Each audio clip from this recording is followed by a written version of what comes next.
Purdue's first loss of the season on the basketball court, a big loss for the Boilermakers on the football field, and a conversation with Locked On Bears on what could be going through the mind of Kevin Warren and Chicago. You are Locked On Big Ten, your daily podcast on the Big Ten Conference. Part of the Locked On Podcast Network. Your team every day.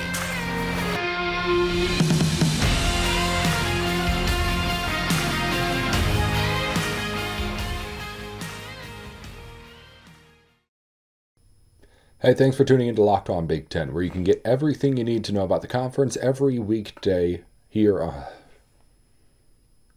Hey, thanks for tuning into Locked On Big Ten, where you get everything you need to know about the conference every day of the week. Coming up on today's show, later on we're going to talk to Lauren Cox of Locked On Bears. Word that Kevin Warren could be moving to Chicago to help them try and build their new stadium. What could that mean for the future of the Big Ten? What are the prospects that he actually goes? We'll try and get some insight on the Bears side of it from Lauren. Also, we'll have Caroline Fenton in from Locked On LSU. We're going to talk about the Purdue football big loss to LSU over the weekend, as we're still catching up on a big bowl season that recapped and wrapped up the Big Ten football season over the weekend.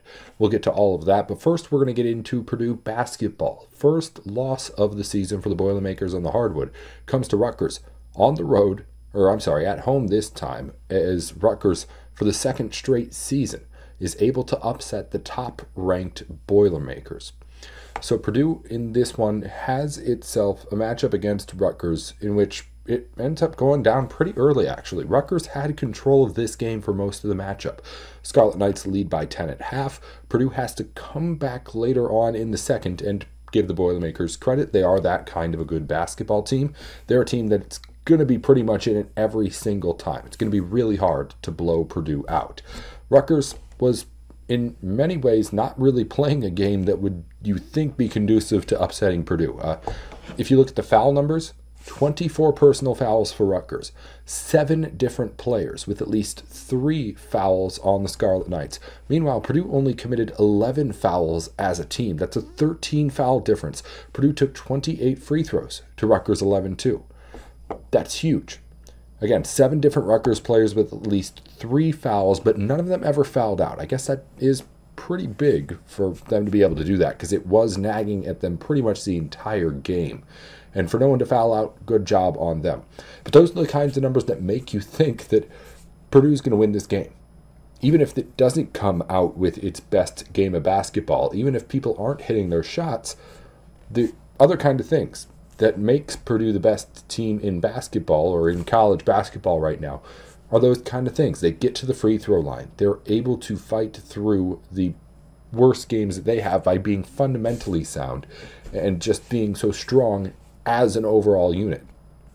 Better than a Rutgers team, and should be able to beat a Rutgers team at home when those kind of things happen. But the interesting thing about this game was that Rutgers was able to match Purdue inside, which is interesting in a couple of different ways. For one, on paper, just on the stats in the box score, Rutgers kept up with Purdue in the numbers. Rutgers won points in the paint, 26-22 in this game. Things were even in second chance points and offensive rebound, being pretty much dead even. It was not a terrible shooting night for Purdue. Not a good night, 40% from the field and 30% from three. But overall, not a terrible night that when you combine all those free throw stats together, you would think that Purdue won the game. But the reason why Rutgers was able to stay in this and keep control for most of it was the fact that they were able to neutralize what Zach Edey was doing. And it's an interesting stat now that we have. Zach Edey took 10 shots in this game, which is a good amount of shots. But with how active he's been early in the season, it's near the bottom of how involved he's been as far as scoring the basketball and being the guy that the offense runs through. Rutgers did a decent job in making a concerted effort to make sure that, not that he really wasn't scoring or playing efficiently, because he did do okay. Edey ends up finishing the job with 19 points and gets himself 11 rebounds. So he got his. But doing it on only 10 shots means that Rutgers made Purdue get other guys to beat them. And when it came down to it, the other guys could not do it. The Purdue guards in the backcourt, the freshmen, have been praised and deservedly so for how they've done early in the season.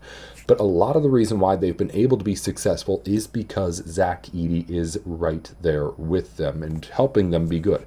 He draws attention. He draws bodies into the post to make sure that your defender, or when he's got the ball, it's at least somewhat hard for him. Rutgers was able to neutralize him and force the other guys to go out and beat them on their own, and they couldn't really do it. The only other time that happened, when Edey took less shots, was in the game against Nebraska. Edey takes 7 shots in that game. That one went to overtime. So the formula seems to be that if you can keep Zach Edey at least less involved, not even have him play a bad game, because what he did on 10 shots is really impressive. But if you can make it so that the other teammates are taking higher percentage of the shots, it seems to be that you can run with Purdue that way. Zach Edey may be the National Player of the Year right now. And I'm sitting here saying it without actually having to, of course, go out there and try and stop Zach Edey. But for the teams that have been able to figure out at least how to keep him in a smaller role than what he's used to this season in Nebraska and now in Rutgers, those teams are the ones that have gotten closest to and now beaten the Purdue Boilermakers. So I'm not saying it's a formula to beat Purdue. If the formula was as simple as slow down Zach Edey, we'd all be able to be coaches out there. But there's at least evidence now enough to suggest that, one, you can do that. You can slow down Zach Edey. And two, if you do, it's going to be enough to beat Purdue. Because with the way this team had been playing at points in the season, it seemed like even if Edey was going to be held to only 19 points, which is a weird only to say, that Purdue is going to be able to win around him. Now it seems like maybe it's a little bit more dependent on Edey's efficiency and abilities to be a big part of the offense and be the one the offense runs through. Still ran through him when they were playing this game, but he was not getting as many of the easy looks that he's used to. And that cushion being something that is no longer there may be the key to running with the Purdue Boilermakers. We'll, of course, talk a whole lot more about Purdue as the season progresses, but right now we're going to get into things on the football field with the Boilermakers. Caroline Fenton joins the show here in just a second to talk about it, but before we get into that, a reminder, BetOnline is the place to go for all of your online sports bet gambling needs. Whether it be the latest Big Ten basketball games or maybe the national championship game, no Big Ten teams, but still one you may want to put some money on Monday. It's going to be a big weekend in sports. You can get yourself in on the action at BetOnline. It's where the game starts. You're tuned into Locked On Big Ten alongside Caroline Fenton, host of Locked On LSU. I'm Nate Dickinson. Here to talk about an absolute blowout in the Citrus Bowl. 63-7, the final score. The Tigers beat the Boilermakers of Purdue.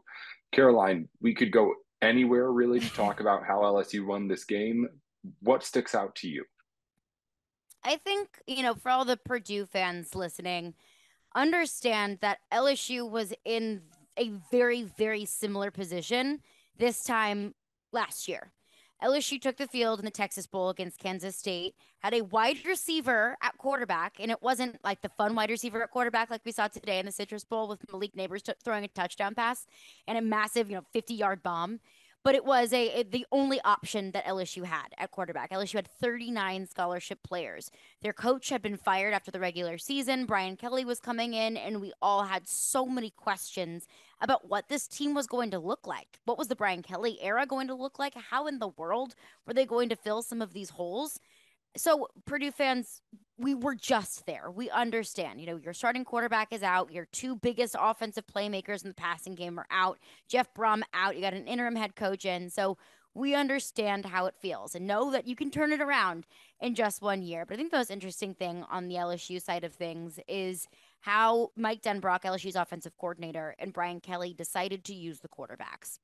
Jaden Daniels, of course, named the starting quarterback earlier this year. Brian Kelly doubled down on that today, said Jaden Daniels is our starting quarterback, but we saw a bunch of snaps from backup Garrett Nussmeier.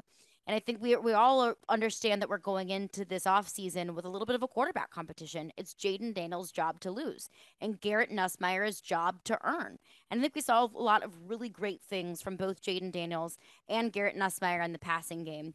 And that was my biggest takeaway, was how the quarterbacks were used and how the passing game really evolved. Looking at LSU stats, 369 yards in the passing game. We haven't seen that a lot from LSU so far this year. The passing game was one area in particular that Jaden Daniels really struggled with. It was all run, run, run, run, and then pass if you need to get out of those third and long situations. 594 yards total. So the run game absolutely was not dormant in this game. But I think that LSU just went out there, decided, hey, let's just have fun with it. Let's just do what we can. Let's see what we can get from some of these young guys, especially on the defensive side of the football, with 3 defensive line starters out for LSU heading to the NFL draft. And it looked like they really did. They ran with it, had fun with it. How much better could this have looked, I guess, if Purdue had its offensive players out there, you think? Because, I mean, you kind of aren't surprised by them giving up a whole lot of points. 63 is surprising, but you kind of maybe expect them with the team they had to maybe have given up that kind of point total. But if they had been full strength on offense, I feel like a lot of Boilermakers fans thought they would have been at least able to score a few more points. But I don't know, after what happened here today, you can really be too confident in any of that. Yeah, I didn't expect it to be this lopsided. I didn't expect LSU to be able to go up 63, but I think I was discrediting LSU defense's ability to make plays. Being able to score off of turnovers and looking at this inexperienced Purdue offense that was out there on the field. I think that's where you got a lot of that, where it may have looked like LSU's offense did more when the defense really was able to capitalize on some defensive opportunities. But I said this on Locked On LSU on Monday morning. I said, I think this could be a much more interesting game if Purdue had all of their offensive starters out. I mean, Purdue's passing game this past year was just so fun to watch. And you don't lose Aiden O'Connell and get better. You don't lose Aiden O'Connell and you have, a seamless transition into this new offense. So yes, I definitely think that this would have been more interesting of a game if both sides were at full speed. I would have loved to have seen this Purdue passing game against some of this LSU pass rush without BJ Ojolari, one of the nation's best pass rushers. That would have been a really fun matchup. So I totally think this would have been a much more interesting game if both sides were at full speed and we're at full strength. But I think all LSU fans are looking at it like, hey, man, like I said, we've been there. Speaking of which, LSU's been there. LSU, obviously the established program here. Purdue has the aspirations of maybe one day getting to that point if they want to be any good as a football program consistently. What do you make of just where this Purdue program was at right now, or is at right now, as you were able to take at least a couple of weeks to really take a good look at it? Yeah, I think Purdue is in a spot right now where it's a transitional period. You just look at going from last year at the Music City Bowl, and then this year you get to compete in the Big Ten championship game and get to go to a much bigger bowl in the Citrus Bowl. I think that shows, improvement year over year. But now you're sitting at a point where you got a new head coach coming in. You have the opportunity to find your new starting quarterback of the future. So the question is, how long is that going to take you and that transition? That was my biggest question about LSU, January 2022 is, I know you got some new quarterbacks coming in. I know we got a new coach coming in, but how long is it going to take for this new coach and this new quarterback and this entire new coaching staff to instill their culture and for them to be able to get LSU football back to the LSU football that we knew, not the 5-6 LSU football, not the sub 500 LSU football, but the LSU football that's consistently in the conversation to compete for the SEC championship, to be in conversation for the college football playoff. And for LSU, we were all thrilled and delighted that it really only took one season, understanding that growth isn't necessarily lateral. But I think that I can't really answer that question because I couldn't even answer about LSU this time last year. It totally depends on this new coaching staff and all of the new weapons that Purdue is able to bring in and how quickly that team is able to mesh. And I think that all comes down to the new coaching staff.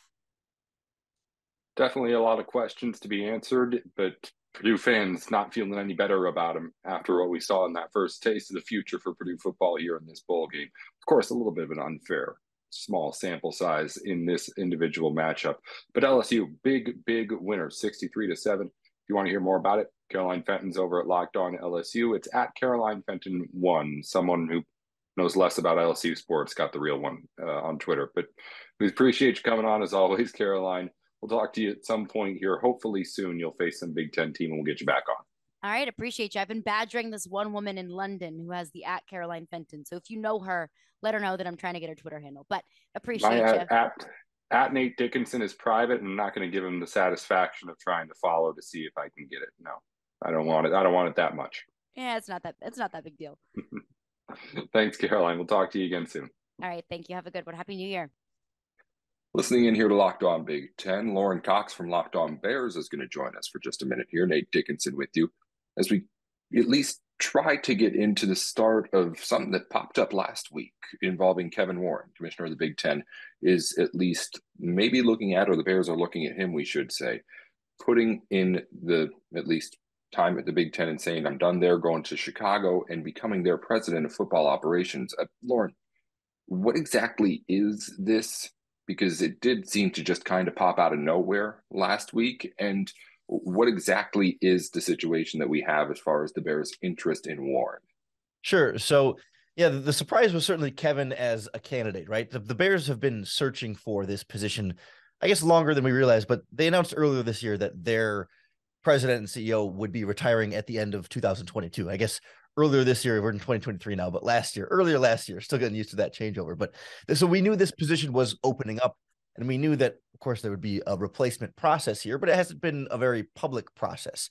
And so out of nowhere, we get last week that, ESPN reports that Kevin Warren is apparently a very serious candidate and a very serious finalist for this position that really oversees essentially the entire non-football operations. It's everything from ticket sales to promotions and sponsorships. And the big ticket item right now for the Bears is potentially a new stadium in Arlington Heights. And we know that Kevin Warren was involved in that process with the Minnesota Vikings when he was in that organization and building US Bank Stadium. And that was a raving success. And so I think Bears fans see Kevin Warren as a really exciting candidate. And the Bears fans, especially, were not a big fan of the outgoing president and CEO. There was always feelings like maybe he was meddling in decisions, that it was unclear exactly if the GM reported to him or the chairman of the board, and maybe that they were both involved in that conversation. And it kind of felt like the business guy should stay with business and football guy should stay with football. But Warren seems like, even if he did get involved in football side stuff, like he at least has a lot more background in that area than the Bears current guy, who's a little bit more of the accountant business side. So you're more in tune with what goes on in the Chicago side of this. This is something that seems like it's at least in some way coming out of the Chicago side, I would assume. But if you look at it right now, why did this happen? What does it mean that this at least is becoming a story that's breaking now? Yeah, I would imagine it may have more likely come from Kevin's side, or because I wonder if it's not a negotiating ploy in one way or another, whether it's Kevin kind of leaking it out to show the Bears, like, hey, like, here's some big interest here. You better make sure that you pay me enough. Or, if he looks to the Big Ten, and I don't know if we know what his contract situation is like with the Big Ten Conference, but he's been there 3 years now, that maybe that could be coming up and he can say, hey, see, there's this really high profile job in Chicago that he may genuinely be very interested in, but just kind of throwing it out there like, hey, I've got some other real interest and they're going to offer me this position and it could be a really exciting thing for me. So it was a little bit strange, the timing of this and how it comes out there, but you have to feel like, I don't know if the Bears had a ton of motivation other than to, like, I don't know, get the fan base excited, but everybody put out their own statements about it afterwards, sort of like, trying to clean it up from a PR standpoint. So Kevin's the only one who didn't have to put out a statement as a result. Big Ten came out and said, yeah, he always gets, he always gets opportunities that he's going to explore. And the Bears kind of said, hey, we are looking at different options, but he's the one who's kind of just sat there quietly throughout the whole process and biding his time and enjoying all the attention and potentially a very good opportunity for both sides. So it's not exactly the same as comparing, let's say, head coaching jobs, but where does this job for the Bears rank as far as front office jobs that you can have in this sport? Because Kevin Warren is the kind of guy that seems, like I said before, he's going to go wherever helps him the best and helps build his resume. Yeah, this is as high as you can go in the Bears organization without owning the team. I mean, the ownership it's a group, and there's a board that runs the team. So other than being on like the ownership board or being the chairman of the board, this is it. Like you can't, there's no one for him to report to higher than ownership in this position. It really is the biggest spot in this organization. And it's, a legacy franchise. It's one that is renowned in the league, not only for, not even as much for the success on the field, but just, the age of the organization and what it's meant to the history of the NFL. And there's at least that perception that like this, it means a little bit more when you come and do something like build a brand new stadium for Chicago than it does for, a newer team like, the Texans or the Jaguars. I mean, those are bad examples because they're bad teams, but newer franchises that just don't have the same sort of history and weight to what they do. And I'll note too that the Bears have only had 4 presidents and CEOs in their entire organization's 100-year history. Like, and it's been essentially ownership's family members. And now this last one, Ted Phillips, has been here for multiple decades. So it's the kind of job that Kevin Warren could come do and hold on to. I mean, as long as he wants, until he would just want to retire from working in sports entirely. It's really about as good of a position in the NFL as you can get in terms of job security and notoriety. Scrutiny do you put yourself in by taking that job? You mentioned guy that's leaving, and Phillips is not exactly the most liked guy over there. And while you get plenty of criticism being at the head of the Big Ten too, it's at least right now seeming to be a little bit more of a cushier position to have because of, in part, what Kevin Warren's been able to do with it. Yeah, I will say, Ted is not liked by the fan base, but mainly because he's an easy scapegoat in that regard, because it is a position that we don't fully understand what he does. So it's easy to kind of be like, well, what are you doing? But really, the criticism for Ted comes from the fact that he's been here for, actually don't know the exact number of years, but been here for decades. He's been in the organization since 84, but took over as president and CEO in 1999. So he's been with the team for 40 years, but has been in this role for over 25 or almost 25 years.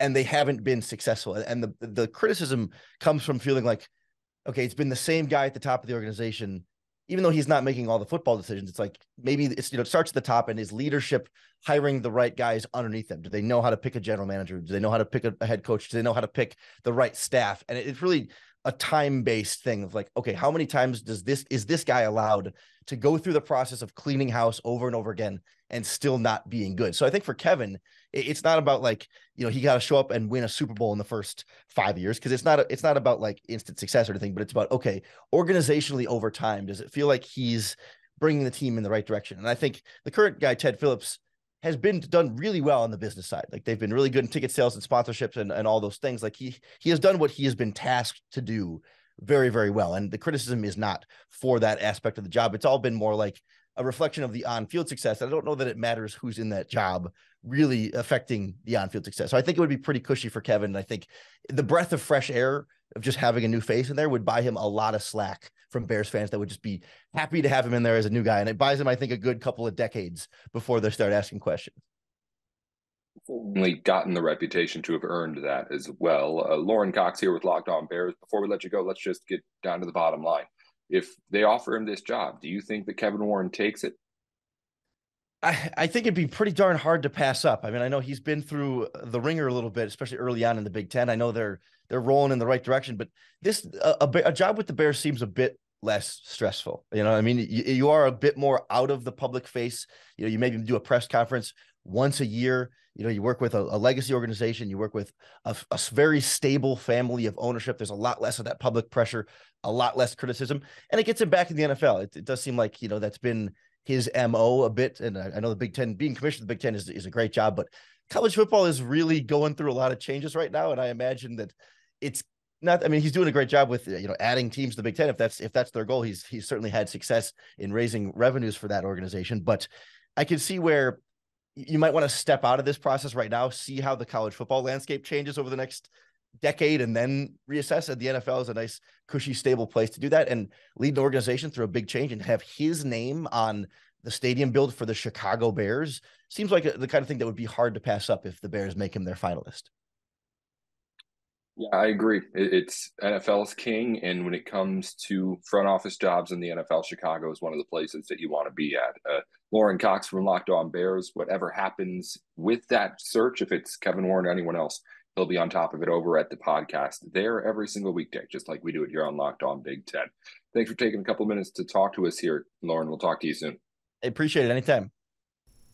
Hey, thanks again to Caroline Fenton and Lauren Cox for joining us here on the program today. Before we wrap things up, a couple of notes on recruiting as we had commitments being made around high school football and basketball. First, on the football field. 2023 football commits to Nebraska coming in. In the same day, Cameron Lenhart, four-star edge out of IMG Academy in Florida, chooses the Cornhuskers. He picks Nebraska over a whole bunch of other schools. Maryland, Arkansas, Cal. In the Big Ten, Indiana, Michigan State, Penn State, Rutgers, South Carolina, Miami, Tennessee. All on that list. A big list of schools that Nebraska and Matt Rule beats out. And also, three-star corner Ethan Nation commits to Nebraska out of Roswell, Georgia. He had a huge offer list. Alabama, Georgia, Tennessee, Florida State, Illinois, Indiana in the Big Ten, Maryland, Michigan, Michigan State, Ohio State, Penn State, Rutgers, Wisconsin, all of them going after this guy. Nebraska gets him another big win for Matt Rule there. So a couple of good recruiting notes for Nebraska. Now let's get into the wrap-up here on the program. We will have for you tomorrow, Jay Stevens is coming in to preview Ohio State basketball against Purdue. First game off the loss for the Boilermakers. And also we have with Ohio State here a ranked team again trying to build on some of that momentum. That'll be here on our next episode of Locked On Big Ten. Until then, Nate Dickinson here with Locked On Big Ten. Be sure to subscribe wherever you get your podcasts and on YouTube and on Twitter too. And also, be sure to, once you're done here, tune into Locked On College Basketball. Experts Isaac Shade and Andy Patton bring you everything you need to know on and off the court. Plus, hear from big-name experts, coaches, and players throughout the basketball landscape. Locked On College Basketball available on YouTube and where you get your podcasts. Again, be sure to tune in next time when we'll have more here on Locked On Big Ten. Until then, Nate Dickinson with Locked On.